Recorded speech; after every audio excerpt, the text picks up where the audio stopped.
नमस्कार। उदय India digital के इस खास बुलेटिन में आपका स्वागत है।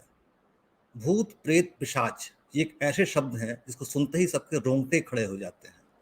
लेकिन क्या आप जानते हैं कि हमारे देश में एक ऐसी जगह है जिसका नाम ही पिशाच मोचन है। ये जगह है वाराणसी में, यानी बनारस में, जहाँ पर पितृपक्ष के अवसर पे एक महान मेला लगता है। मान्यता है कि जिसके पितरों की मृत्यु हो चुकी है, जिसके घर में किसी की मृत्यु हो गई हो और वो प्रेत योनि में जा फंसा हो, तो पिशाच मोचन पर तर्पण करने से उसे मुक्ति प्राप्त हो जाती है। आप मेरे पीछे जो दो फोटोग्राफ्स देख रहे हैं वो उसी पिशाच मोचन तीर्थ की है। तो हमारे साथ पिशाच मोचन की महत्ता और उसकी खासियत पर बात करने के लिए मौजूद हैं वेद और कर्म कांड के प्रकांड विद्वान पंडित प्रेमेंद्र मिश्र जी। तो स्वागत करते हैं पंडित जी का। पंडित जी, आपका बहुत बहुत स्वागत है। जी। हमारे दर्शकों को पिशाच मोचन की महत्ता के बारे में बताएं। काशी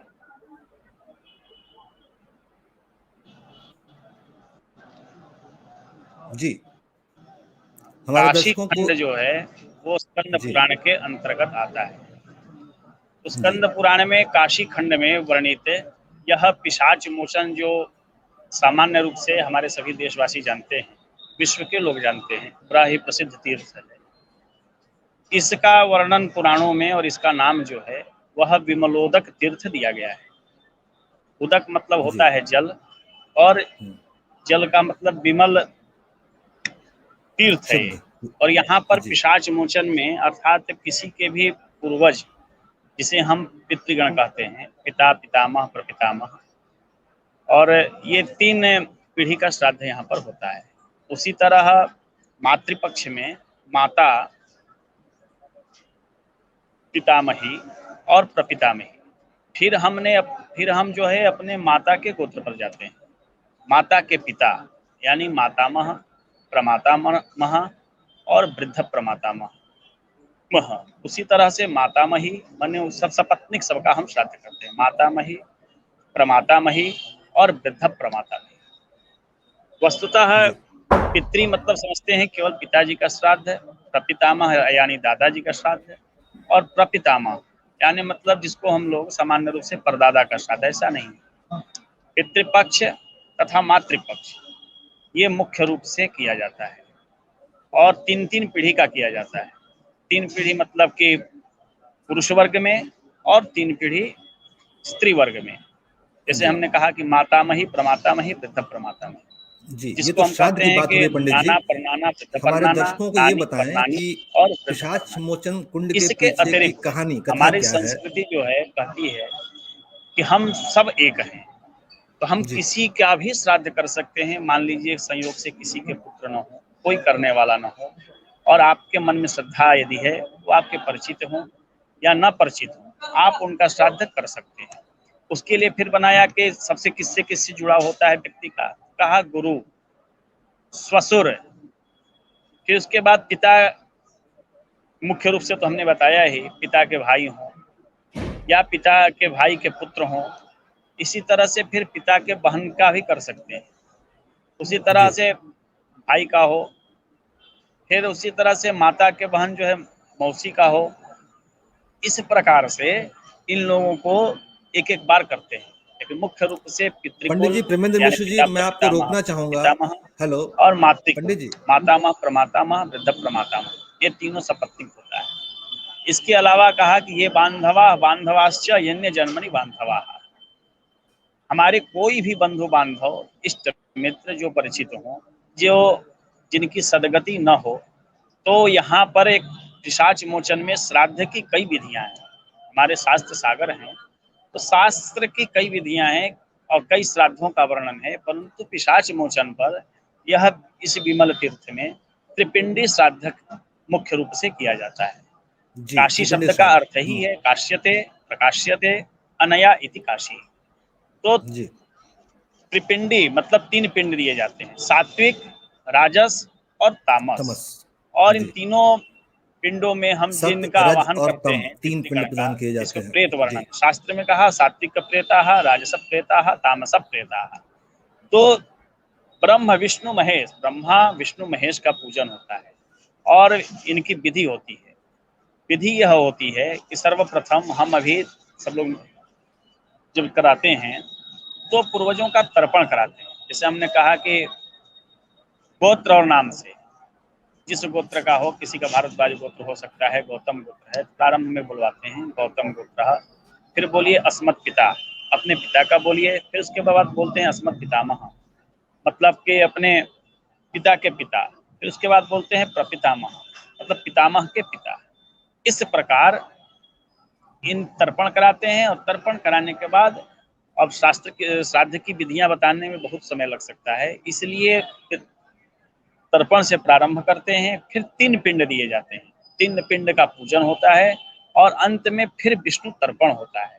इस तरह से ब्रह्मलोक की प्राप्ति हो हमारे पूर्वजों की, विष्णु लोक की प्राप्ति हो और शिवलोक की प्राप्ति हो। और इस पिशाच मोचन में जो भी पूर्वज हमारे प्रेत हो गए हैं, उनकी सदगति नहीं हुई हो, उनकी आत्मा भटक रही हो, तो यहाँ मोचन मतलब उनकी मुक्ति हो जाती है। मुख्य रूप से यह इस विमलोदक तीर्थ का त्रिपिंडी श्राद्ध के लिए महत्व बनता है। और इस प्रकार से पंडित श्राद्ध है, पंडित त्रिपिंडी जी, श्राद्ध धर्मेंद्र जी, आपको करते मेरी हैं। आवाज आ रही है? अब हेलो प्रश्न उठता है कि यहाँ पंडित पिशाच जी। मोचन नाम क्यों पड़ा, कोई पूछता है। पंडित जी, हम अपने तो दर्शकों के वर्णन लिए है कि एक पिशाच पिशाच मोचन की थे, कथा जानना पिशाच की चाहेंगे। गति नहीं हो रही थी, इस विमलोदक तीर्थ पर उनकी सदगति हो गई, इसलिए जहाँ पिशाच का मोचन हुआ, मतलब पिशाचत्व योनि से उनकी निवृत्ति हो गई, तो इसलिए वास्तव इस में ये तीर्थ का नाम पड़ा पिशाच मोचन। यह स्कंद पुराण में वर्णन है, ब्रह्म पुराण में भी इसका विधिवत वर्णन है और ब्रह्म वैवर्त पुराण में भी वर्णन है। तो पिशाच मोचन तीर्थ में आकर के 3 कलश का स्थापन करते हैं हम लोग, ब्रह्म कलश का, विष्णु कलश का और रुद्र कलश का।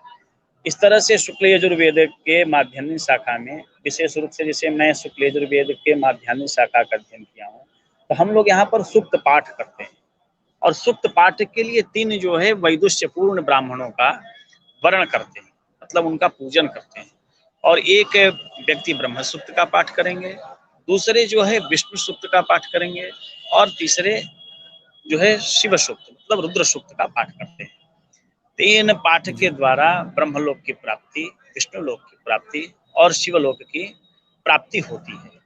मैं ये नहीं कह सकता कि हमारे ही वेद में वर्णन है, मुख्य रूप से ऋग्वेद का प्रथम कहा गया है, उसमें भी वर्णन है इन मंत्रों का। तो इस प्रकार से, और श्राद्ध इत्यादि में तपस्वी ब्राह्मण, श्रेष्ठ ब्राह्मण का वर्ण करना चाहिए, उनका पूजन करना चाहिए और उनका भोजन कराना चाहिए। अब प्रश्न उठता है कि वर्तमान समय में जो आप हमसे यह प्रश्न कर रहे हैं कि यह पितृपक्ष है, पितृपक्ष जी। इसलिए लोग मनाते हैं कि जिस तिथि को हमारे पूर्वज मतलब प्रारंभ से पिता से होता है, पिताजी की तिथि रहती है, उस तिथि में पार्वण श्राद्ध करते हैं। पार्वण श्राद्ध कहीं भी कर सकते हैं, गंगा के तट पर भी कर सकते हैं, घर में भी कर सकते हैं, उस तिथि पर करना चाहिए। उस तिथि में अभी सभी पूर्वजों का और जिन बंधु बांधवों का करना चाहते हैं, उनका पिंड स्थापित करके पूजन करके उनको हम श्राद्ध का अर्थ ही है कि श्रद्धया दीयते इति श्राद्धम।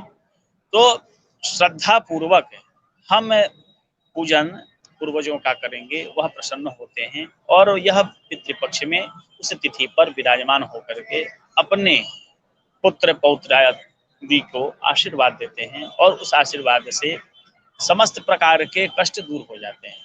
जैसे कैसे आजकल भ्रांतियां हैं कि बिना डॉक्टर का इलाज संभव नहीं है, परंतु यह हम लोगों का प्रयोग है। हम लोग काशी के वैदिक ब्राह्मण हैं, कहीं भी जाते हैं, किसी का अनुष्ठान संपादित करने जाते हैं तो कहते हैं प्रयोग।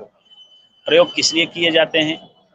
कोई प्रश्न करता है कि पंडित जी हमारे घर में बड़ी अशांति रहती है, बड़े रोग दुख फैले रहते हैं, हम लोग एक कुंडली देखते हैं, कुंडली में ज्योतिष में उसमें जो है पितृदोष का वर्णन होता है। वह ज्योतिष का विषय है, उसमें लंबा जाने पर तो पता चलेगा। लेकिन यह पितृदोष के कारण क्या-क्या हो सकता है, घर में कलह हो सकता है, रोग फैल सकता है। जी। पंडित जी, आपको मेरी आवाज आ रही है?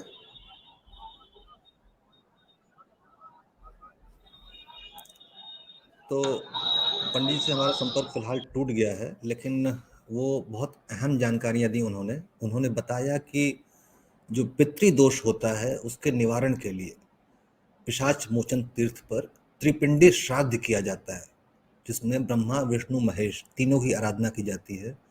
और यह इस विधि का वर्णन यजुर्वेद में है, जिसके पंडित प्रमेंद्र मिश्रा जी विद्वान हैं। तो आज के इस खास ज्योतिष स्पेशल बुलेटिन में इतना ही। हमें दीजिए इजाज़त। बहुत बहुत धन्यवाद।